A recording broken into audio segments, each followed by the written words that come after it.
My name is Jeremy Odell, about 32 years old.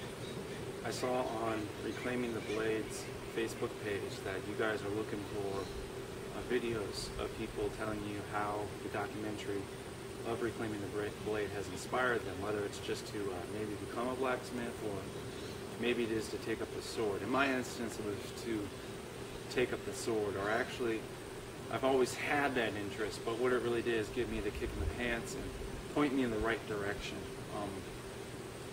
I did the things every young boy does. When we were kids, beat up my brothers with a stick, they beat back to lessen the damage, as it were, so we didn't have to explain away bruises to our parents. We built cardboard armor, padded it, helped protect ourselves, and had battles in the backyard. Got a little bit older, moved up the PVC pipe, and mimicking what we saw in the movies, basically just attacking the weapon, not really hitting the person, doing sequences. At the time, we were watching a lot of the Highlander, the TV series, and you seen that, you really seen these epic battles, or what we thought as epic sword battles at the end of every show, and wow, that's cool, sword fighting's so awesome. And then, always had the interest trying to figure out how to learn to sword fight. And then I stumbled upon a historical manuscript when I was younger, and I saw half sword, someone grabbing the sword blade and using it almost like a staff, and I thought, wow, that can't be historically accurate. Who in their right mind is going to grab a sword blade? I had the typical reaction a lot of people have when they see actual historical martial arts. And got a little bit older, tried looking around. I was looking at the Asian martial arts because, as far as I knew, that was the only one who was training sword fighting. And then I saw Reclaiming the Blade. I was enthralled from beginning to end.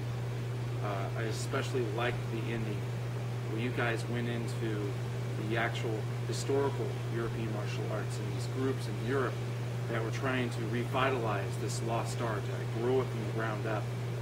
Look at these ancient manuscripts from the translations and the drawings, figure out what these ancient sword masters were trying to convey to their students, and from that, rebuilding the art. And I was like, that was amazing! That's what I want to learn to do, right there. And where are these people? And for about a year and a half, I couldn't find anybody. There was no one local. I lived in the California Central Valley at the time. No one was teaching anything. And I started to look at, well, maybe I'll just buy some books. The first book I bought was Stephen Fick's Beginner's Longsword. And I read the book about 6 times and found out Stephen had a class, a 4-hour longsword class he taught in Santa Clara at his school.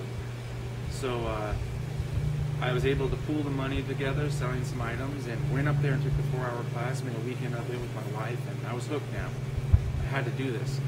And it was all because Reclaiming the Blade, the documentary, especially that last part, I watched it 4 or 5 times. Watched the ending itself like 10 times, just over and over again, analyzing technique and seeing what these guys were doing. And from that, it pointed me where to go, what to look for. Without Reclaiming the Blade, I probably would not be where I am now, trying to learn this lost art. Because it was a 3-hour drive to get up to Stephen's class, I had to find someone more local, and I just happened to stumble upon it, and I'm thankful for it.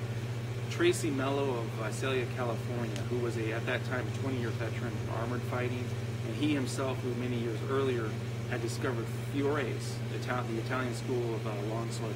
He started studying that, and he decided to establish what is, at this moment, the only HEMA-based club in the Central Valley. And I joined the school. I began learning from Tracy.